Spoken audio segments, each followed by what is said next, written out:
Welcome back to Gabbing Geek, your favorite geeky podcast where we talk about movies and TV and science fiction and fantasy and video games and board games and comic books and all things geeky.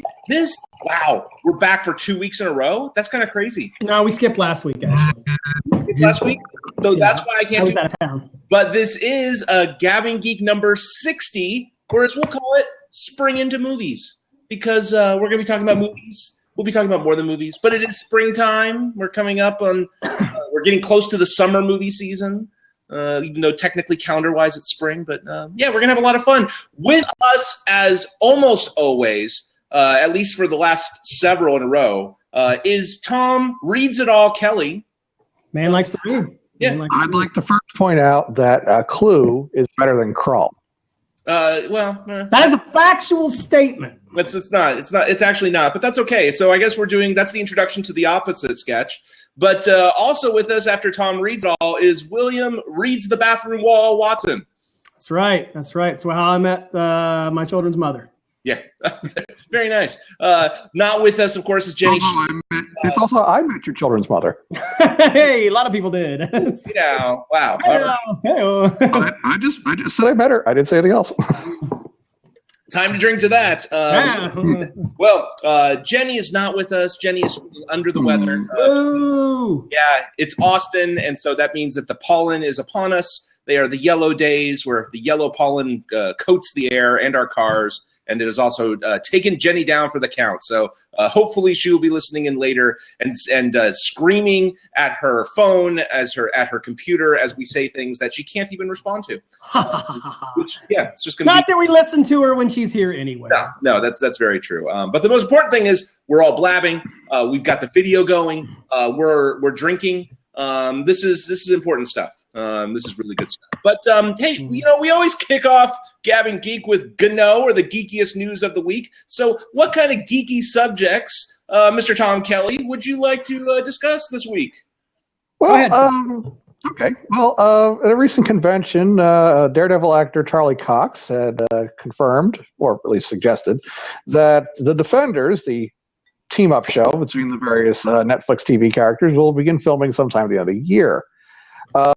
Which led me personally to wonder if it would come out somehow before Iron Fist, which is still in the casting process. We got an Iron Fist now, a fellow named Finn Jones, Sir Loras from Game of Thrones. They have a Colleen Wing, another actress whose name I can't remember right now, from Game of Thrones. They cast a guy, David Wenham, I believe is his name. He was Faramir in Lord of the Rings. Now you're just a lot of guys who. You're just making up names at this point. I might as well be. The one name that concerns me actually about Iron Fist is not someone you will see on the screen. They hired a showrunner a while back. My name was Scott Buck, and Scott Buck's previous job was Dexter on Showtime, which was terrible. Like the show Dexter, or like was he in the late Dexter seasons, or because I heard the early seasons were really, I've never seen it, but I heard the early seasons. My general advice to anyone watching Dexter is stop at season 4. If you stay longer than that and you start seeing all the weaknesses in the Dexter narrative, where Dexter becomes essentially, I guess he would be the Roadrunner in a cartoon, where the universe just sort of bends to allow him to get away with everything. And it becomes like blatantly obvious as the further the show goes. If they had cast a good actor like John Lithgow in season 4 to play the villain, then you had a decent season of Dexter. If they cast an actor or miscast an actor, in case of like Colin Hanks in season 6, you were probably stuck with something rather dire. So As a villain? Yes. Colin Hanks played a religiously minded serial killer for one season of Dexter, who had visions of. That would be telling. Oh, you guys are going to watch it. Edward James Olmos. Yeah. Who wouldn't go crazy into religion if you had visions of Edward James Olmos? Is it just me, or does Colin Hanks now kill someone? You kill someone. All right. So say we all. Does Colin Hanks look older than Tom Hanks now? I mean, the hairline is really receding. Tom Hanks. Tom Hanks is looking pretty old. Tom Hanks will never die. Don't you say that? He might never die, but he can still look pretty old. Well, so he lives on here.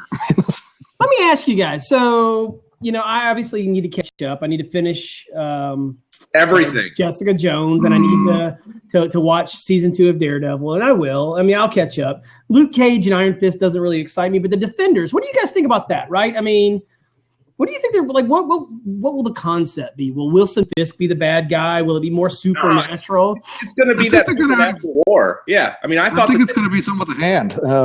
Yeah, I thought that they had already laid the groundwork in Daredevil season 1 when they started to hint at all the hand and the demons and the black. Well, I thought that was going to be setting up Iron Fist, is what I always. And that could also go both ways if they use Daredevil's been the big hit so far. It's actually had 2 seasons.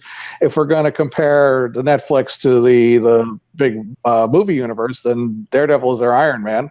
Yeah. The everything else takes off from. True. So I mean. Nope. And I know they said, Cox said something about, the 4 of them are get together to film the Defenders. And I was thinking, what would be great? What if they also got the Punisher in there? And Misty Knight's supposed to be on Luke Cage, and Colleen Wing, the 2 daughters of the Dragon, associated often with the Heroes for Hire. What if the 3 of them were thrown in as like additional Defenders? And let's bring in Hawkeye too. He wants in. He's got his 13 arrows. Yeah, he's free. Yeah, they probably have enough episodes. I hear you have an arrow per episode. I mean, that's that would work. That would work. I don't think that they were going to do a full 13 for the Defenders, though. I thought that the original plan was the Defenders was only going to be like a 6 episode or something, right? That sounds perfect to me. Yeah. Yeah. All right. Well, I mean, so do we like the cast in Iron Fist? I mean, other than the showrunner, Tom, do you like it? I'm not. Well, I think so. I mean, I don't really know enough about Finn Jones's outside Game of Thrones work to really say what he could pull off a convincing Caucasian martial artist. Yeah. In TV, though, and in movies, anyone can be a convincing martial artist. Not you. Yes. Oh, yes. Did you see Beverly Hills Ninja? I could be a convincing martial artist. That's true. Okay, you cited Farley on me. You cited Farley. Number 2, yeah, you're probably right. Mm-hmm. Yeah. Yep. Okay. Well, good stuff. Good stuff. Yeah. Well, I mean, what's the name of the episode? Is Spring Into Movies, Tom Kelly? We're talking about movies, not your crappy TV Netflix. Let's talk about movies. Movies can be nicknamed by flicks, which is the second half of that 2-syllable word. It's like you're an English teacher or something. No. Yes, so big news in this last week, movie news. You don't get any bigger than Star Wars when it comes to movies, right? And a new trailer that I've been very excited about, Rogue One, dropped this week. And I have to tell you, I was excited about this movie since I heard about the casting, the concept. I know it's sort of a prequel, but it feels like it's in a sliver of the universe enough that we don't know if these people are going to live or die. So I think it avoids some of the prequelitis. I saw this trailer and I was stoked, man. This thing looks fantastic. Just kind of go around the horn. Ryan, first thoughts. My first thoughts were, I am not a fan of prequels. As has been stated, let's see, this is episode 60, so probably only about 59 times before. But when I was watching this, I was thinking, here is a story where, like you were saying, we know the outcome. We know the final results. We know the big story points. We know the huge disaster that is going to happen at the end. But what we don't know is what's going to happen to the individuals and the lives and the stories. And then it hit me. This is Star Wars Titanic, right? This is exactly the framework that's already been analysis. Yeah. So I'm expecting there to be a capsize in space. Jack can't hold on to the escape vehicle, and he drops into the nether regions. I'm expecting huge things. And here's the only thing that mattered in that entire trailer: we had so much AT-AT action. AT-AT. Look, right there. AT-AT. Yeah, that's one thing on my list is AT-AT. Like, seriously, they could make a standalone movie of Star Wars AT-AT, and every single Star Wars fan is just going to be there saying, "I need more AT-ATs." They were in the desert, man. Those things are only. Oh my God! Yeah. They're hitting all the notes that the fans want. Thank you, Disney. Thank you, Lucasfilm division of Disney. This movie, Tom, your thoughts on the trailer? Well, I rewatched the trailer before the show. Oh my, you drink at the same time. It's like your cousins or brothers or something. Why are you drinking, Kelly?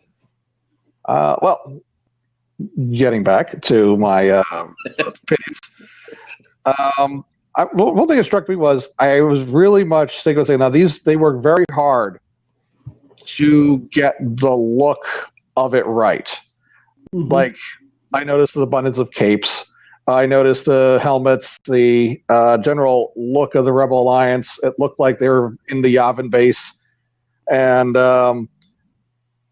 it's just like, wow, this looks like it could easily be back then. More so than some more movies Ryan refusing to know it exists looked like possible prequels.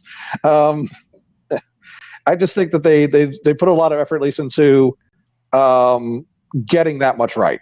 And so I have some, let's say, cautious optimism at this point. And no, I'm not the kind of guy who goes caution to the wind, man. This thing looks awesome. I mean, it's okay. So I can't believe Jenny's not here because I'm about to say something positive, right? That she wants to hear. What is this? The lead character, what's her name? Is it Felicity Jones? Is that her? I mean, no, it's she's an Oscar-nominated actress from Theory of Everything, the star of this, right? Yes. Yeah, she definitely was. I just can't, something Jones. I think it's Felicity Jones is her name, but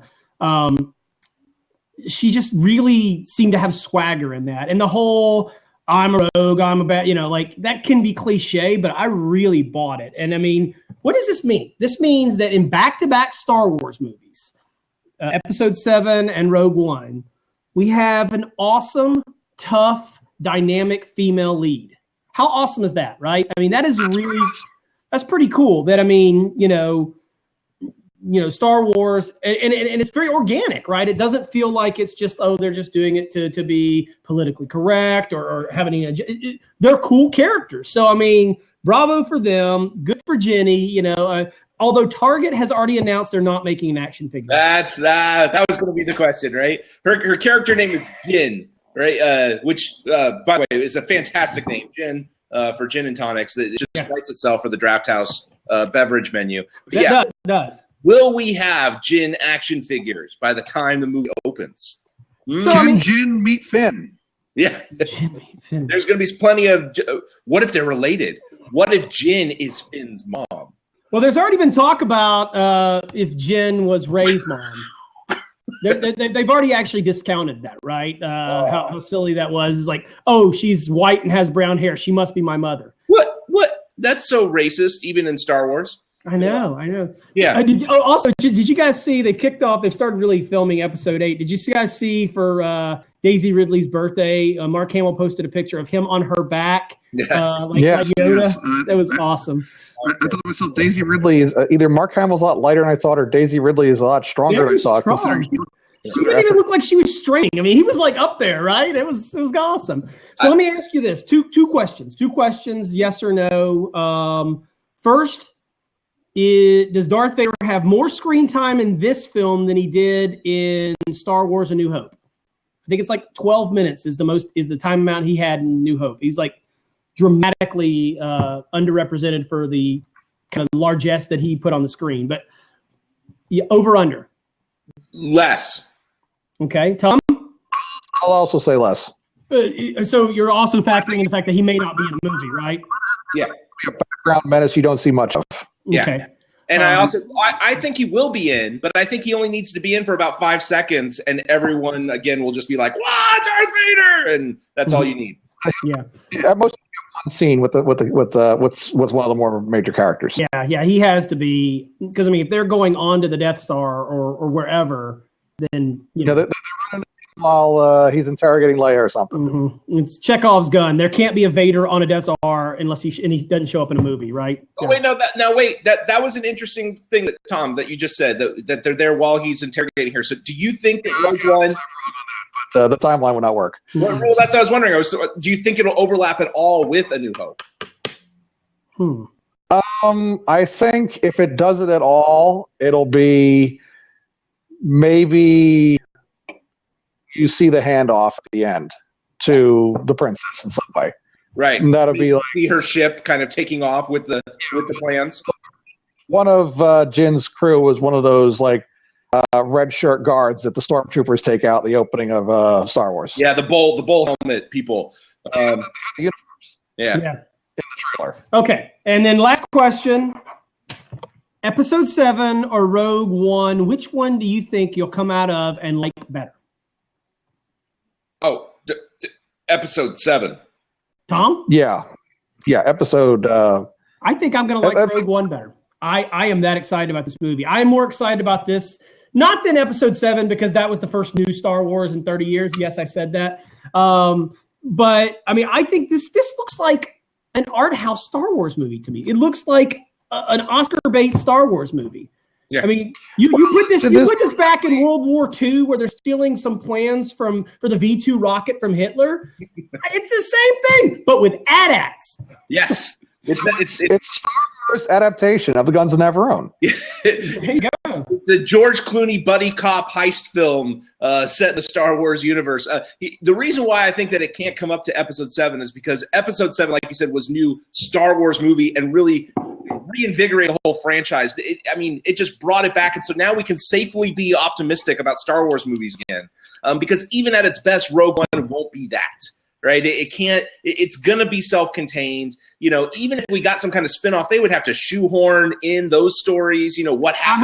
I hope it's a single movie and done. Yeah. I hope they don't do sequels. I hope this is a standalone and they do just that. But it's Disney and it's Star Wars. And you know that anyone that lives at the end of the movie, there's a potential to do other stories with them that run in parallel with episode 4, you know, or still in that narrow time frame. Yeah, and that's when it gets into sequelitis, and that's when, you know, you might start losing me. But for this one, I'm in. Yeah. Okay, good. All right, so spring movies, Ryan. All right, so we've covered some Rogue One action. We've covered some movie action in terms of Netflix. Now it is time to have some fun.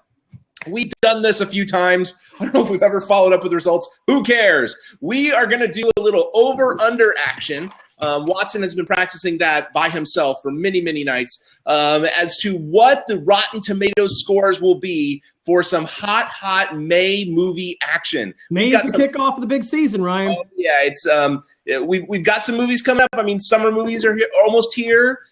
Technically spring for most of them, but that's okay. It's summer movie season, even though we're springing into them. So what we're going to do, I'm going to go over some of the hot May releases. I'm going to give some comparable releases and what their Rotten Tomato scores, and then we're going to play a little over-under. I'm going to set the line on these movies, and you're going to predict over and under. We'll see who is the better number predictor. William Watson, who prides himself on all things movie number related, or Tom Kelly, who has taken over Watson's role of actually reporting on movie numbers, although those are box office numbers, on gabbinggeek.com, which you should go. It's the best site that Tom writes for.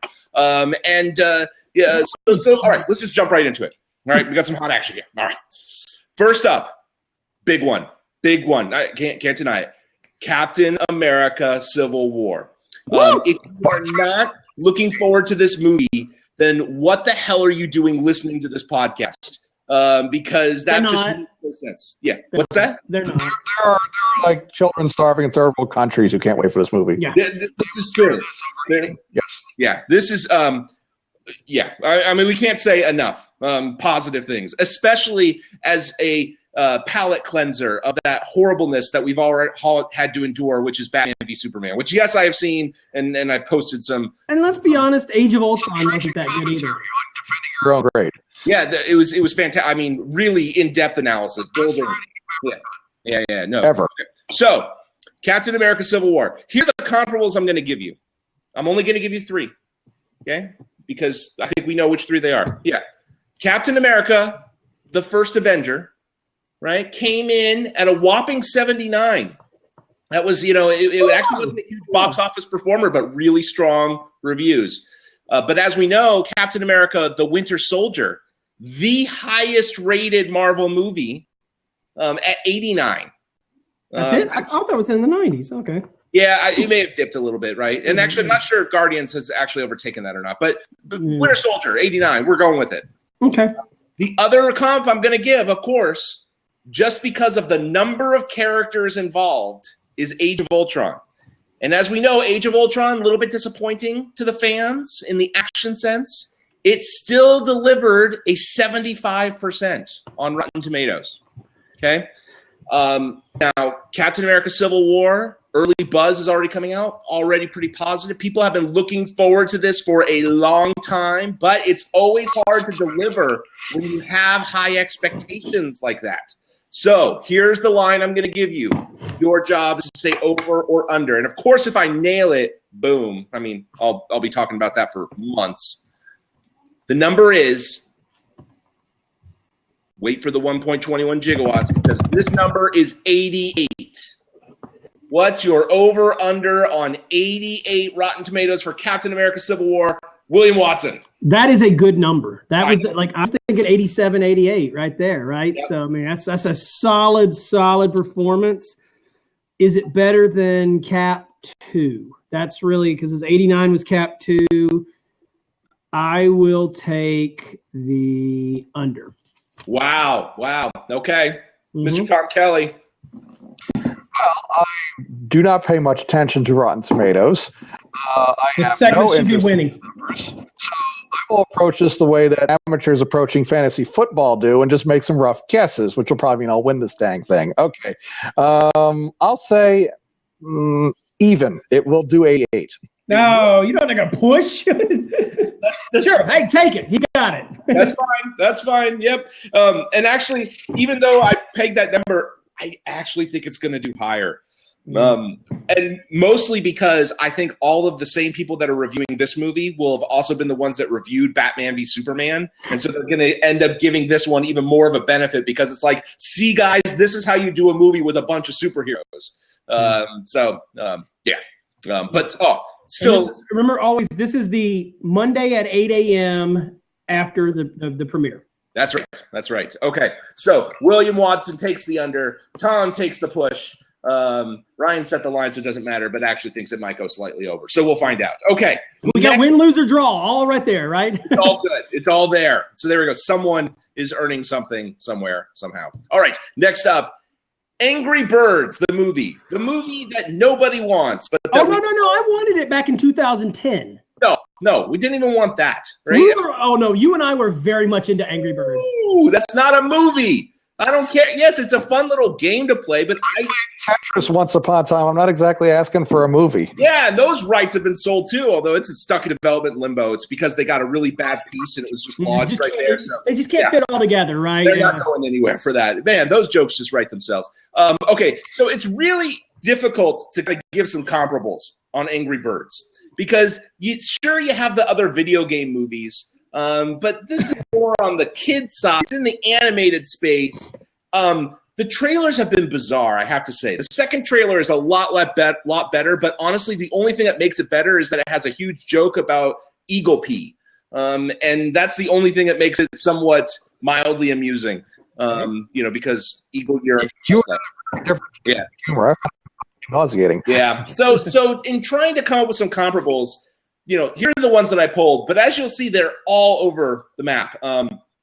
Over the Hedge was a animal-based animated kids movie that actually has a very nice story. Gary Shandling was one of the main characters, so we were just rewatching it this week. Yeah, rest in peace, Mr. Shandling. Hail Hydra.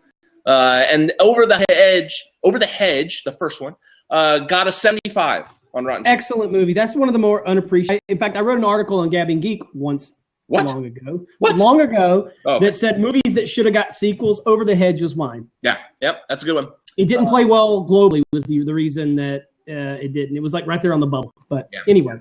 Sorry. And but on the flip side, animal-based cartoons, for kids can also take a turn for the worse, including one of the worst movies ever made, The Nut Job.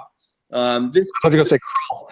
It is a mess from start to finish. It is absolutely horrible. It's one of those movies I really wanted to walk out of, except my kids were also with me in the theater, and I didn't want to leave them to it. But I thought about it.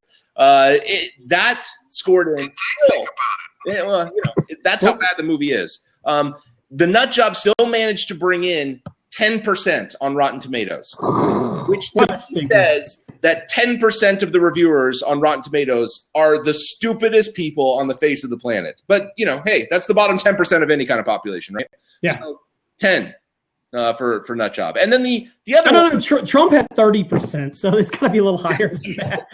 and they all love the nut job because that's their big correlation between the two. Yeah.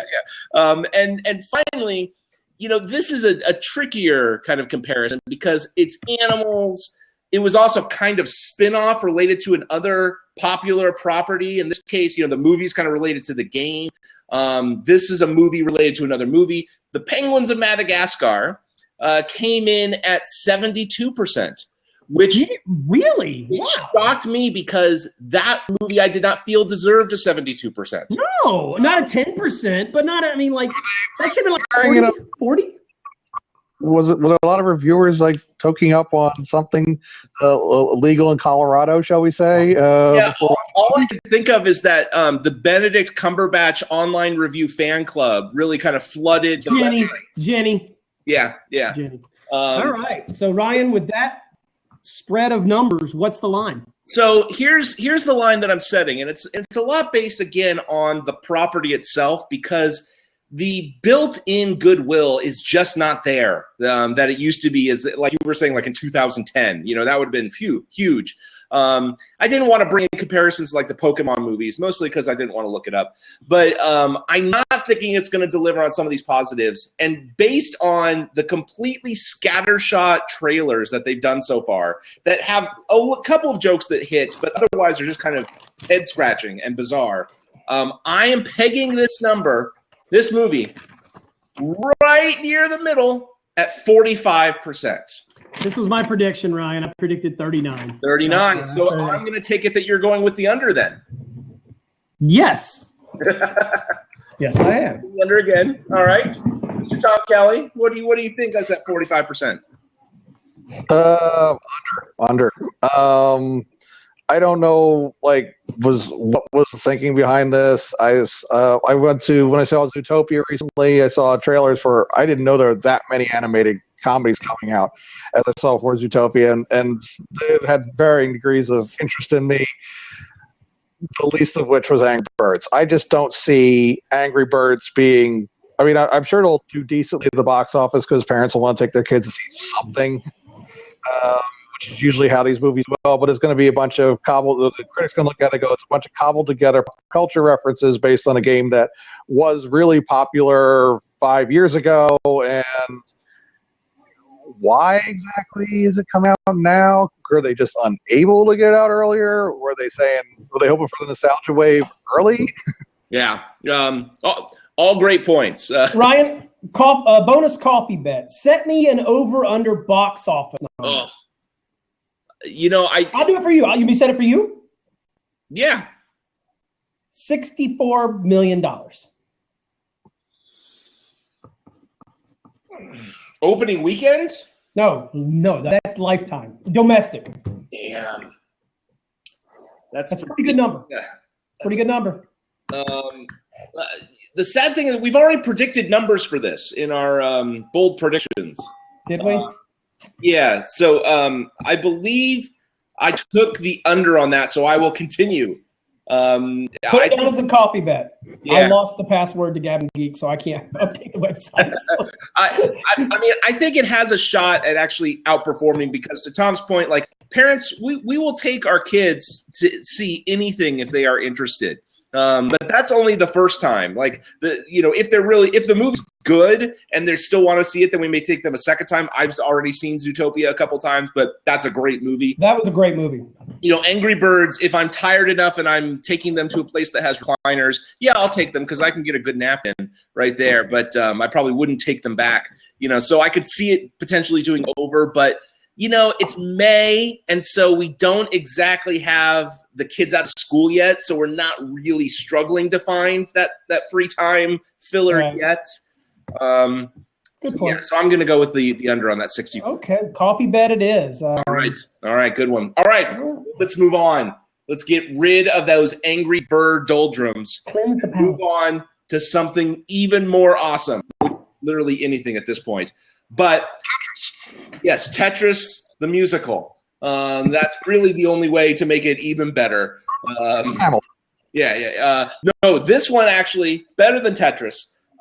X-Men Days of Apocalypse.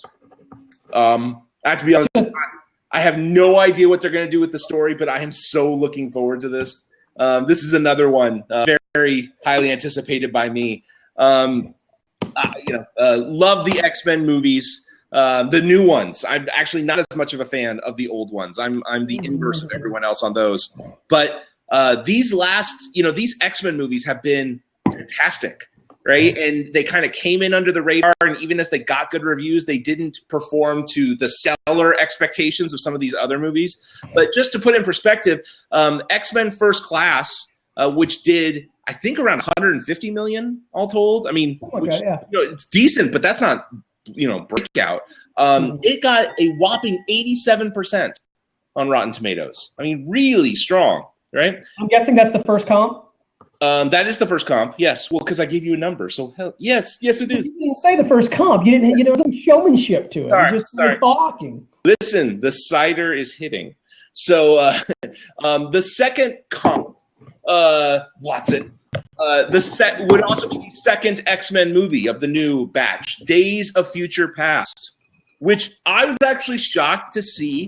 This has a higher Rotten Tomatoes than Winter Soldier. This is a whopping 91% on Rotten Tomatoes. Yeah, it was like 92 or 93 when it's dropped a little bit. But if you remember, I was calling stinker with every trailer until when that Rotten Tomatoes score came out. I was stunned. Yeah.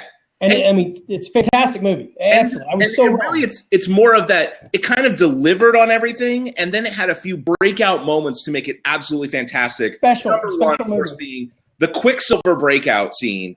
Is probably still one of the greatest superhero scenes ever filmed. Jim Croce, Time in a Bottle, playing in the background. Just fantastic.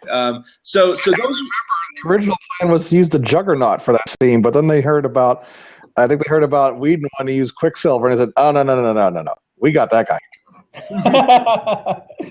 So that's So those are some decent comps.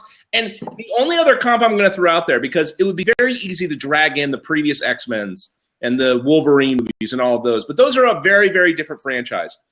The only other number I will bring in, because it is related to the recent trends on the Fox, Marvel films, but that's Deadpool. Deadpool, which did amazingly well, right? Top grossing R-rated film of all time. Monster numbers. Its reviews on Rotten Tomatoes, 83%. That's it. I thought that was a little low, right? But great word of mouth, and everything else hit on that. Super violent movies sometimes dip a little bit because there's a certain segment of the critics that just will not praise them. Yeah, no, that's true. Although I was actually shocked. I was expecting even more over-the-top violence. I thought that the delta between Deadpool and some of the other, like the Wolverine, for example, especially like the battles towards the end where there's lots of slicing, arrows being stuck into his back. I mean, there's not as much actual blood flying as within Deadpool, which I think was the difference. And the decapitations. But those things, that'll push it to an R, but it still wasn't a huge delta, I thought. So those are the numbers I'm giving you. The first of the new X-Men movies was 87. They improved on that to 91. This latest one has even more heroes. It's supposed to be a conclusion of sorts, so I think they're wrapping things up. They've added Oscar Isaac, and yes, he's under a ton of makeup, but Oscar Isaac can't fail. He's the man at this point. So here's the number I'm going to set. Oh, it's going to be tricky because I'm going actually a little bit lower on this one. I'm going to set the over-under for Apocalypse at 85. 85. That would make it the lowest of the 3 new X-Men movies. But still bear in mind, 85 is a really high number for Rotten Tomatoes. That still would place it in the top kind of 10% of movies. But so that is the over-under on 85. Watson, what's your take on 85 for Apocalypse? I was down on Days of Future Past. I thought it was going to be a stinker. I thought it was going to be in the 40. I thought it was going to be terrible. It surprised me. It stunned me. But I think this one's got too much in it. I think this has got too much busyness. I don't think it's going to be a stinker, but I think it's going to be high 70s. I'm going under. No, not surprising. William Watson hasn't bet a number that he can't go under. Mr. Tom Kelly, what do you think of that 85? I'm also thinking under, actually. Apocalypse has always been sort of a one-note villain and never been particularly interesting to me. So even with Oscar Isaac under the makeup playing him, I'm not really thinking all that much about it. It is a huge cast. I do have faith. I think Bryan Singer does very well when he directs the X-Men. So, that's something going in its favor. I see the Quicksilver's involved, so I'm wondering, are they just doing the standard sort of sequel thing, bring the popular character in that broke out and then use him perhaps way too much? I've never felt that Jennifer Lawrence has been particularly good in these movies. Really? Yeah, really. Something kind of not good about some of the way she has silver line readings in some of these movies. Just my opinion. I like Jennifer Lawrence was in a David O. Russell movie. I don't know about the X-Men. Would you do a David O. Russell movie this month? Wait, those only come out at Christmas, Ryan. Come on now. Well, I'm just good point. Yeah. Okay, all right. So both of us went under on Angry Birds. Both of us went under on X-Men, and Tom called his shot on Cat 3. Yep. We called that. Okay, so we've got two more comparables. Here we go. All right. First, Alice Through the Looking Glass. This is a strange one. This is, in terms of movies that no one wants, here's a sequel that no one wants. The first Alice in Wonderland, the last one, did surprisingly well, though. It was one of the top grossing, huge international hits as well. Yeah. That one, though, just to put it in perspective, and the first comp, even though it was a huge box office hit, only 52% on the review. Is that right? Oh, wow. Yeah. This one is being directed by James Bobbin. So this isn't even Burton? Burton did the first one, didn't he? No, Burton. This one. No, even he wouldn't touch it. This is Boba Fett. Okay, Ryan, I'm taking the under. Wait. No, because here's the interesting thing. James Boba Fett. He has Boba Fett. Where? I got it. Okay, I got the bit. Works on video. People who are on the podcast, he's looking around like Boba Fett's behind him. He's doing a bit. It's the cider. It still works. Now, he directed the last two Muppets movies, right? Oh, okay, that's not bad. And those two Muppets movies had very different reception in terms of box office and reviews. The first one, amazing numbers, 96% on Rotten Tomatoes. I rewatched and that was fantastic, and it held up well. Yeah, that's a great movie. Muppets Most Wanted was viewed as a disappointing follow-up. Yeah. Still came in at 78% on Rotten Tomatoes. Yeah, that's a little high. Which is very high, right? Because I thought that was a disaster of a script. I thought it was a disaster of a movie. Still, he directed it up to a 78%. One very memorable moment in the Muppets Most Wanted is the imposter Kermit singing the Rainbow Connection. The lovers, the dreamers, and cheese nailed it. Nailed it. So there you go. So there was at least 5% right there. This one, Alice in Wonderland, again at a 52. Here's a director that may care less about the artistry and more about making a decent movie. And so I'm going to peg it, again, remember how bad Muppets Most Wanted was, but still was a 78%. This one, I'm just saying it at least outperforms Alice in Wonderland. I'm putting Alice Through the Looking Glass at 55%. That's tough. Yes. I'm going to surprise you. I'm going to take the over on that. It is. You convinced me this is a filmmaker who can develop story structure. That's what makes it interesting, right? How bad the movie can be, but if the director kind of says, I don't need it to be all highfalutin, I just want it to deliver. Tom Kelly, what do you think of that 55? Under. A decisive under. Blockbuster movie. I don't care who's directed. I'm saying under. Okay. All right. Good to know. Yep. All right. Last, the final movie to compare, to look at these. Neighbors 2. Neighbors was one of these movies that kind of came from nowhere to make over 100 million. I did not enjoy it at all, but I could kind of understand its appeal. It still managed to get, and this was a shocker to me, 73% on Rotten Tomatoes. That was a good quality discount cinema movie. I saw it at the discount. I felt like I paid my right amount, $2. So there you go. So that's a very high score for one of the stars, Seth Rogen, who does other kind of silly comedies that don't tend to do as well, right? So the Night Before is his most recent one. I actually enjoyed that one, but that's a silly movie to go see when you're also drinking. Yeah. That one got a 66% on Rotten Tomatoes. That's all right. That's all right. The Interview, the famous movie that North Korea, threatened to go to destroy. It managed to get 51%. Although you have to imagine that it got a little bit of lift because of the whole Korea thing. And also The Watch. Remember that one? Kind of the neighborhood watch. Yeah, exactly. Not many people do. Seth Rogen as well. That was a dismal 17%. So he doesn't make like the whole artistry films, but he makes the crowd-pleasing ones. But I think the biggest comp being that 73% on Neighbors. Neighbors 2, of course, introduces sororities into the mix. So you're going to have, and I think the trailers have shown, a lot more sorority women in bikinis, which may bring in the box office, but not necessarily the reviews. Yeah, Watson's there opening night by himself. Trench coat. Yeah. So here are the numbers I'm going to put at this one: 62%. Under. Watson going 4 for 5 because he took the over on Alice, but under for 62%. Mr. Tom Kelly. I'm also under is incredibly comedy sequel. Yes. I thought I heard that. The good comedy sequel is almost non-existent.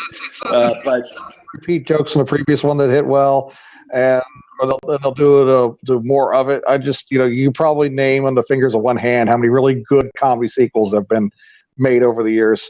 It's easier to do a sequel to something that's not supposed to be funny.